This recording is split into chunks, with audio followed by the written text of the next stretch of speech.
The hips are supporting the torso. The feet are supporting the hips, and the head is controlling it all. And it's an interesting active alignment that is hard to learn, as anybody that has practiced my work knows.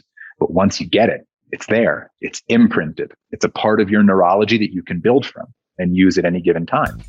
Let's ditch the quick fix and dive into today's conversation. Welcome, everybody. My guest today is Dr. Eric Goodman. Eric is the creator of Foundation Training and the author of 3 books so far: Foundation, True to Form, and his most recent book, Foundations of Health, released in January of 2022. Eric also contributed to a book written by his wife, Jen Goodman, Shaping Your Baby's Foundation. In 2007, Eric was in his last year of chiropractic, gaining knowledge and skills along with a solid understanding of foundation of movement, but Eric remained debilitated by back pain that had followed him for years. He was advised to get spinal fusion surgery, but after deeply considering the effectiveness and physical toll it would take, he declined this option. Eric instead worked to create a better solution. This solution, choice, became the catalyst for his life's work. Eric splits his time living in Hawaii and RVing with his wife, Jen, and his daughter, Sunny. Welcome, Eric. It's really a great pleasure to have you here today. Thank you so much. And that was a good introduction. Thank you. And I'm not in Hawaii right now. I'm in Colorado. The RV took us here. Nice. Nice. And instead of surfing, I think you were just saying that you might be doing some snowboarding. I certainly hope to. That's the plan. In prep for this, I was able to look at a slice of your sagittal MRI, and what a mess. Quite frankly, that's my clinical assessment. Man, that is nasty degenerative change that I would not have put. And I think at the time of that MRI, you were what age? Mid-20s? The MRI, I was 27. Yeah. So I got that or maybe like just about to turn 27, because it was in the middle of 2007 that I got it. And yeah, that if you've ever wanted to know what kind of chronic compression looks like, and not compression fractures, mind you, my joints are stable. Oh, they're just rigid. They're too stable. My L1, 2, 3, 4, 5 into S1, they're too stable. They're all almost like trying to join together. They're getting the discs out of the way. They don't need those things. They're just coming closer and closer together. And you can really quickly, if you look at my MRIs, you can very quickly see how my remedy that I've been developing for so many years is decompression breathing and pulling away from that low spine and teaching the ribs to move away from it, teaching the body to basically, to take that rigidity and to use it in a protective way instead of a minimalistic and kind of invasive way. Gotcha. So I think you had a history, and I was kind of curious as I first saw an interview with you with Joe Mercola.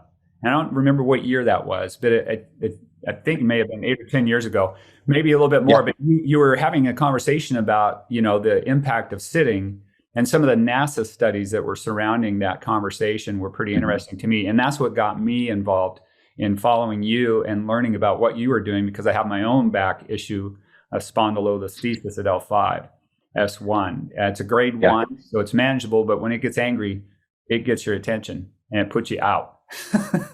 So, spondies are tough. Yes, they are. Spondies are very tough, and we've had a lot of success with them. And I'll go into this with you if you'd like to touch on spondies in particular. Sure. We have 3 exercises.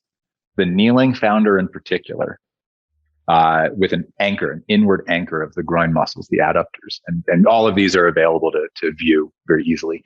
The kneeling founder, the internal leg trace, and the anchored bridge. Those 3 exercises teach a spondee to be axially tractioned, meaning from the head to the tail pulled apart. And that's the job of the adductor muscles at the pelvis. They pull from below the pelvis, and the iliacus muscles at the pelvic wings, which rotate kind of inward and keep the whole hip aligned in a centralizing fashion. That centration of each femur, providing a traction at the bottom of the pelvis, distracts L5S1 beautifully. And it provides a 360 degree brace when you learn how to use the transversus abdominis accurately. And each of these is a piece of the pose. So you combine that kneeling founder, internal leg trace, anchored bridge on repeat. 1, 2, 3, 1, 2, 3, 1, 2, 3. And you do those, once or twice a day for about a month. And you're literally creating a strength brace around the spondy that learns not to try to absorb force, but instead to move away from that absorption in an expansive, strong position. We have multiple black belt jujitsu players that have grade 2 and 3 spondies that are actively rolling without the surgeries, doing these exercises. I do that anchored bridge often, and I think there was a modification where you're rotating your foot out and back, coming back to that knee anchor both ways. But I do that, but I'm not doing it daily, and I'm going to probably add that in because my back's pretty stable, but I want to get that hardwired plasticity going, right? The key is the internal leg trace, which is a facilitator exercise of ours. You're not going to see the internal leg trace on YouTube. These are more on our app or in our more instructional. They're in the book. You'll see them in True to Form. You'll see them in books, but not necessarily on YouTube. I'm not sure if we have it or not. But our streaming app has everything. The Foundation Training app has everything we've ever done and put new workouts on there pretty much daily. But those 3 have a recipe. And it's a spondy recipe. And it's not just strengthening the spondy, it's teaching a communication from below and above, and also from in front of and behind.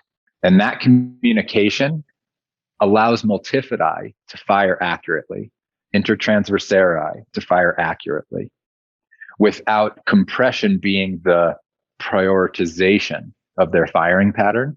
Instead, that eccentric length, they're always learning. And for people listening, that means they're just learning to get longer under tension. That's all eccentric means. As they're learning to get longer under tension, it gets harder and harder for that spondy to slide because it's literally being held with like a rope-like outward tension instead of it trying to figure out how to absorb itself as a weight. It's being pulled away from. And that's how centering happens. Very good. The detail that you bring, and I just want our listeners to just appreciate that because you bring great detail to things.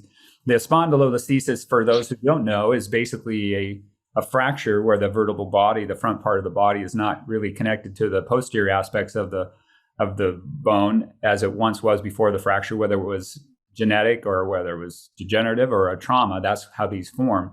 But I was going to ask you about that specifically with your situation too. There's been a lot of studies in the past, that show that, hey, we're doing all these surgeries and we're not getting the success that we thought with these disc herniations. And people were looking at the MRIs, they were seeing this multifidus atrophy going on and trying to hone in on that. And I was wondering about what your thoughts were. So you just mentioned that. And so just for the listeners that are not following the anatomy, the multifidus are a smaller muscle group that are intersegmental, and the transverse muscles are just intersegmental. They're smaller muscles, right? Is that something that you really feel like, or I should say it this way, have you been able to have any study or anecdotal, pre-post kind of work that shows some changes in the musculature? Anecdotal. Okay. Only. And I want to be very clear on that. We've not tried to have a double-blind peer-reviewed study on this done. And I believe that if we did, we would have a substantial clinically significant impact. That being said, we do have some very interesting results from Los Angeles County Fire Department. We did an ongoing study with them where we tested lung volume, grip strength, sense of well-being, and sense of pain. All of the metrics were positive. The biggest ones, however, were grip strength, lung volume. Those were the most significant changes from 8 weeks of 10 minutes a day foundation training, which included decompression breathing. We have that. If you go on foundationtraining.work, there's case studies available on that site. Okay. From the LA County Fire Department. And on our app, our first responder program was done at Los Angeles County Fire headquarters with their captains and with their people. So it's a very cool program to follow. That being said, we haven't seen a study showing multifidi hypertrophy. But if you look at my back MRI and you look at my spinal column, that MRI was from 2012. That's the most recent one I've got. I haven't needed another one. I haven't needed anything. I have a 2007 and a 2012. The difference from 2007 to 2012 is not seen at the vertebral level, but it is absolutely seen in the muscles that surround the vertebra. Oh, cool. And I remember the technician, the radiologist goes, "You have like the thickest multifidus I've ever seen." Nice. It's like, those things are like ropes. That's insane. But yeah, they're protecting my spine because otherwise I'm in agony. And at that stage, I've been working on it pretty much every single day for 5 years. Now I've been working on it every single day for 13 years, 14 years. Nice. Almost 15 years. My back is an ox. I can lift things in weird directions and I can be thrown off course with a lot of force and correct it well. And I've learned these incredible lessons over my life of trying to figure out my back, that the most important place to pay attention is right here. And then the hip angle, the rotation of the hip joints. When your head goes off center, your tail goes off center. They're one and the same. It's the root of craniosacral therapy. Okay. As goes one, goes the other. And if you think of those old remember those old wooden segmented snake toys? Yes. You would move them, like you'd be able to move them around. You couldn't really move the tail without the head responding. Right. Remember that? Right. That's how our spine works. Such a great illustration. You cannot impact the head without the tail and vice versa. So if there's a subtle instability as a result of a structural fracture that is now pretty protected in your life, I would imagine you've done it for years, you are going to have a correlated C1, C2, occiput hypermobility as a result of that, very likely. And strengthening the SCMs, and especially the mylohyoid muscle, will yield a stronger lower spine without question. And you'll notice in all of our cues, there's this chin back, chin lifted. I've got very strong sternocleidomastoid muscles as a result of these breathing techniques and these axial rotation that keeps my head and neck moving with the rest of my torso. That centering force of the sternocleidomastoid is one of the biggest fixes for lower back degeneration in people and for multifidi strength in people. So what I want anybody listening to take away from that is fix your head and neck position before you try to fix your pelvic position, quite frankly. Fix your rib cage strength and mechanics for the long-term benefit of SI joint, of low back, of facet syndromes. So I think, there's so much I want to kind of rabbit trail on, but I'm going to come back to a little bit of the beginning here for a second and say, we've kind of jumped right in with what you were just sharing. Great illustration. Maybe give us a little bit of the foundation of foundation training and Sure. And how you're kind of laying out this sequence. This is what we try to start first: decompression breathing. I know you've got a pathway to success but you have that initial, hey, this is what you got to learn first. So go all the way back to how that kind of developed and what is kind of a general process. You can actually really clearly see it in the first two books. You can see the delineation. Foundation training from 2007, 8, 9, 10, 11. This is the big cutoff. It's 2011, maybe even 2010, actually. It was very linear for the first several years. It was purely a posterior chain muscle integration protocol, meaning the first many years of my work, I was focusing on strengthening the shin muscles, the tibialis anterior, so that they would provide a better tether and tension to the muscles along the backside of the body, because the tibialis anterior lifts the front of the foot.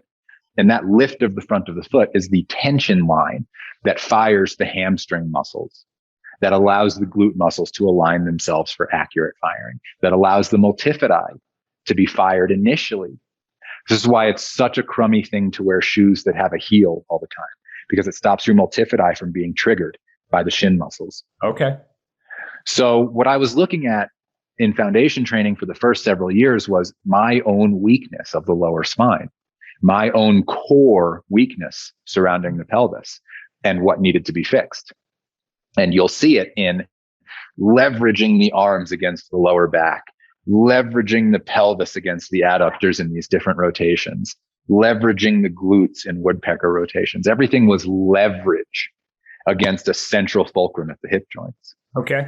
And it was very big on fatiguing the lower back, fatiguing the hamstrings. From 2010, 11, 12, 13, 14, 15, literally like 6 years, 5, 6 years of every single day development. I didn't skip a day. I still don't skip a day. I want to know what the hell's going on. I want to know why this is happening and why I'm feeling these things. And I want to continue my journey into somatosensation, into understanding the signals I'm feeling in my body and then translating them. Foundation training is translation. That recipe, those movements I teach from 2007 to 2011, they were deliberate posterior chain strengthening poses. I even said out loud, I don't focus on breathing. I don't know enough about it. I've said that in many interviews in my life. 2011, you can see this in a TED talk that I did in November of 11. I started this rib cage expansion thing. Right. You know what it was first for, though? It looks sneaky. It looks like I had a clue about breathing, and I didn't yet. I was aiming at the psoas muscles. Okay. I was aiming at the transversus abdominis and lengthening below the rib cage. Then 2011, 12, 13, 14, 15, 16, I kept doing it and I kept teaching it.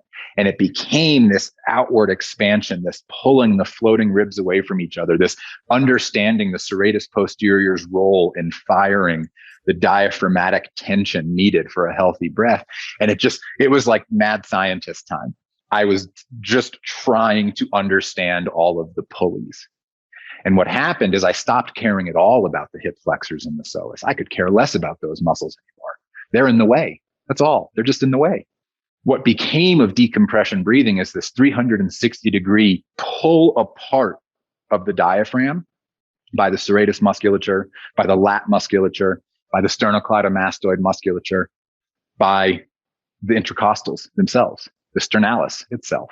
So many pulleys in so many directions. And all they are meant to do is allow the rest of the body to function. Because when the rib cage is not pumping accurately, the rest of the body doesn't function accurately. And that's what I've learned for now over a decade. People say 10,000 hours. I'm like, yeah, that was step 1. Step 2 was another 10 to 20,000 hours. And now we're into about step 4 of our work. We're probably, I don't know how many hours to quantify it, but a lifetime at this stage has been spent on trying to figure this out. And I'm looking for the rest of my life to be spent on trying to figure this out. And where I am currently is this breath capacity to pull the weight of the body away from where we're used to feeling our weight being held. The low back, the knees, the ankles, the shoulders, the neck. And it creates this uniform dispersion of force absorption where the rib cage is supporting the hips. The hips are supporting the torso. The feet are supporting the hips, and the head is controlling it all. And it's an interesting active alignment that is hard to learn, as anybody that has practiced my work knows. But once you get it, it's there. It's imprinted. It's a part of your neurology that you can build from and use at any given time. It's a skill. So you asked kind of the journey of foundation and where to start. Right. Where I started was to get out of flexion intolerance. And it was extension-based movements until my back was strong enough to compete with my hamstrings. So if a person is flexion intolerant, I want them using decompression exercises in foundation training. Supine decompression, lunge decompression, prone decompression, standing decompression, seated decompression. It's that easy. We have put the pose and the name and the process together into each thing. After 2 weeks of decompression work, you're going to then get into anchoring. Same thing. Anchored bridge, anchored extension, standing in the founder hinge position, anchoring inward, anchoring outward, going into the kneeling founder position if you have a spondy or a low back instability, inward anchor, outward anchor. That's the process of learning. At this stage, if you're learning this in 2022, you're not going to get away with not learning decompression breathing. It is a part of every single thing we do in foundation training. And it's one of two principles, decompression and anchoring. We have entry points for everybody at this stage. Awesome. I used to be so scared of spinal stenosis and central canal stenosis. Now I have a half a dozen protocols for 80-year-olds with spinal canal stenosis and that are trying to avoid laminectomies. And I have some protocols for people that have had laminectomies that are trying to restabilize. It's just I never could have imagined the patients that I would get to work with that would be willing to explore with me and really like figure this out with me. Yes. Not just listen to me, but really talk together and understand it together. It was cool. That's very cool. You know, the body is just an amazing system. And I know I want to touch into this a little bit more, but just to say that it's basically wants to be well and it heals itself. And we're basically just entering into that. And that's what you're kind of intimating. The complexity is, hey, this is where I was. I'm building on it. I'm building on it. I'm building on it. And it leads into my next question too. You know, we talked just a little bit about, you know, how the multifidus are impacted and how it's really helping stabilize that area and the whole spine. And now that decompression breathing, we're taking it away from the diaphragm going down and more going 360. And so it's a whole different concept and it's doing different things and you're creating, you know, this coactivation, right? I think maybe you've used that term, maybe I'm thinking of that from somebody else, but coactivating as much of your body at the same time, you know, so that your body is really doing it anyway, but how can we actually try to stimulate more balance and efficiency, I guess is one way of saying it. So leading that into what you were just touching on, there's some pitfalls with surgeries, but you're going to see people after surgery. You're going to see people that are recommended for surgery. You see elite athletes. You treat and train elite athletes. And that's where I wanted to go. What's the difference between that athletically inclined person and the non-athletically inclined person, the 20-year-old and the 80-year-old? And you were just starting to get into that. And I know I put a lot there, but if you could kind of, you know, talk about that a little bit, so that, you know, it's very broad and really what you kind of finished up there with was, hey, we're working together on this. We need to communicate and work together on this kind of thing. The athletic mind is easier to work with most of the time because they're driven. But you don't have to be athletic to be driven. So the driven mind ultimately is who I love to work with and who is the most coachable and the most teachable, I find. Somebody that wants things handed to them, it's very hard to give them a routine they have to do for the rest of their life, which is what I'm offering. What I'm telling you is you don't want to take surgery, you don't want to get surgeries, you don't want to take medicines, or maybe those things have failed you to the point where you don't trust them. You're going to do my work and I'm going to help you, but this is forever. You're doing this, you're learning this, and you're doing this this is how you're going to stay stable. And hopefully this will lead you to find more things that help you even more. And you know, one of the most active patients I've ever had was 88 years old when I met him. Wow. And there's a bunch of workouts of me and him on my streaming site because it was fun. We had so much fun together. And he was a 5-level laminectomy 8 months before I met him. Oh, wow.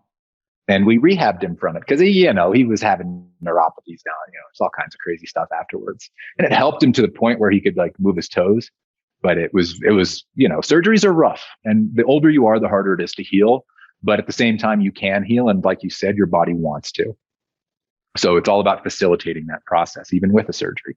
I've had a handful of athletes that, you know, they have so many people trying to help them that they've almost stopped thinking for themselves. And you want to pull that in. One of the big goals teaching an athlete is, I'm here to work with you, not for you. You want to get back to playing a really high level. So you're a professional basketball player. You're 37, 38. You've had hip pointers and labral tears. You've got slap lesions in your shoulders. You've got a couple disc generations at T1 and C7, you know, from shooting all the time, landing and from jumping. You got really rigid ankles, but your calves and your legs are strong. That person can do almost anything as far as body weight goes.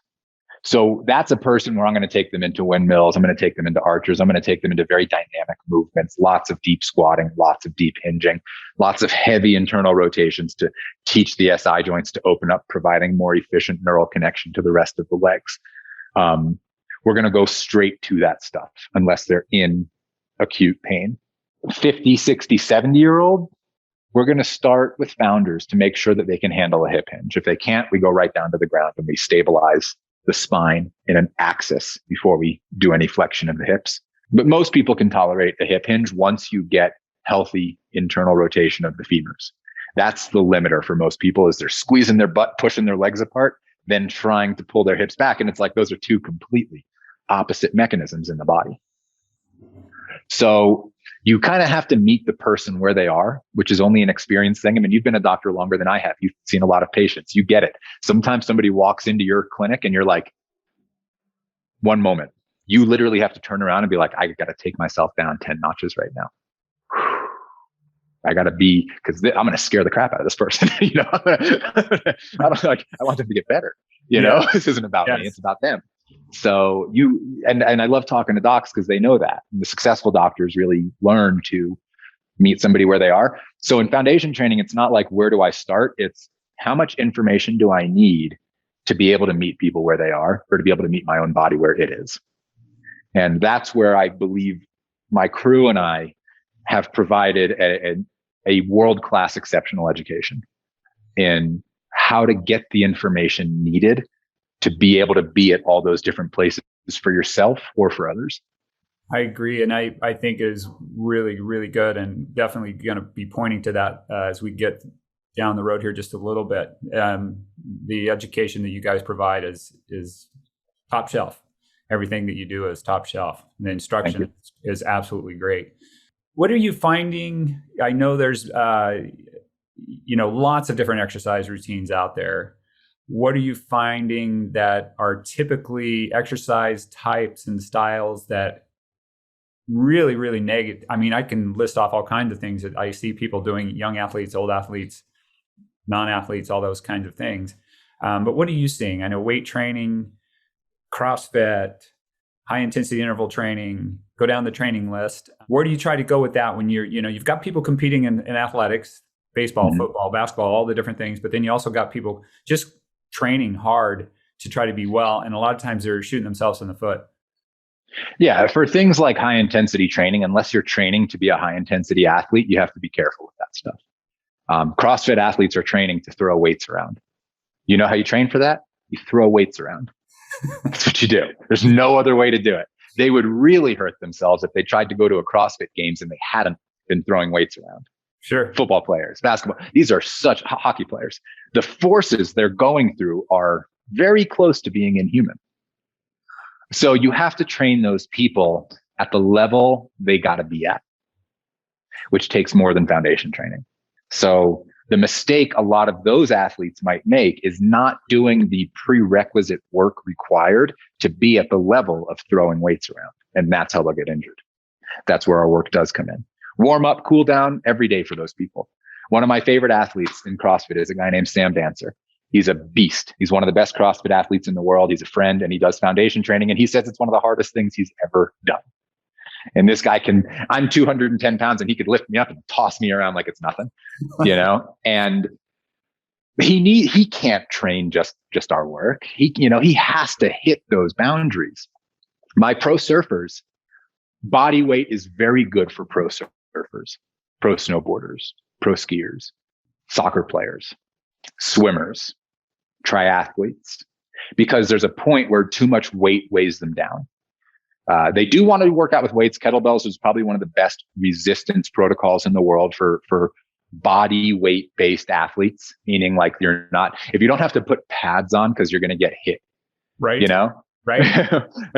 Or if you don't have to put straps on your wrists because you're lifting 500 pounds. Right. If you're not in those extremes, you need a lot more body weight than resistance, but things like kettlebells and some dumbbell or some barbell deadlifts and squats, some clean and press, those are wonderful. For endurance athletes, now you need rigidity, endurance, and flexibility, but you really want to limit mass. Mass is heavy, and it goes kind of against endurance. So that's where you're now looking at foundation training, Pilates, calisthenics, and a lot of endurance work. So it really is goal dependent. I've got some athletes, some of my martial arts athletes, MMA folks, they have to be able to deadlift 300 pounds because there's going to be a point where they're bent down and they got to lift somebody up, Yep. without blowing their hips out. Right. Blowing their spine out. It's just, you have, if everybody is different. Now, I've got some power lifter athletes. Their whole job is just lifting heavy weight, not for heavy reps, 1 rep as well as they can. One of the coolest statements I've had made to me, and it's come from numerous high level power lifters. I stopped lifting for a couple of weeks and I just did founders. I just worked posterior chain ranges of motion. I just worked through gorilla lifts. I just worked through that stuff. I came back to it. My lifts went up 5%. My lifts went up 3% just from the integration and activation. And then they keep through it. And the warm up starts to look like a wide leg founder right before they're lifting. And it's just things like that are very cool because we don't make them stronger. We make them more connected. Very different things. Help them avoid those pitfalls of what they're doing with it. And there's unavoidable things with some of that type of, like you said, there's just unavoidable. It's kind of, you're going to get hurt. You're going to get hurt. Yeah. And how do you try to correct and balance and support? In my little world, when I started foundation training, one of the side effects I wasn't expecting was that I started to get back into golf in my early 50s, right about the same time that I started foundation training. And man, I didn't have the distance that I had, when I was in my 20s and 30s and all those kinds of things. And all of a sudden, I'm hitting the ball farther, and I'm able to control, the slice and the draw a whole lot. And I'm just one of those guys. I'm not trying to be complicated when I swing the club. I just want to go down straight down the fairway. That's my goal. So you feel the hip drive. It's so much pelvic motion that is required for that. And there's a number of pro golfers we've worked with that had to learn how to hip hinge and kept hurting themselves, hurting themselves. And then that when they were able to understand that the spine comes second, the hips move first, and that's the rule, no matter the direction, that's the rule. Yeah. It makes a big difference. And if you can teach people that the spine is strong, if you keep those joint structures in a good, solid position, I always try to say, when you start putting that bend in there and you pull those joints apart, you're going to transfer all that load onto the connective tissue. It's just not as strong, too much pressure. Now there's an exercise like the Jefferson curl or a spinal flexion in yoga, where if you're using the right muscles, it's completely safe. It's completely fine. But the amount of people that do it wrong is much bigger than the amount of people that do it right.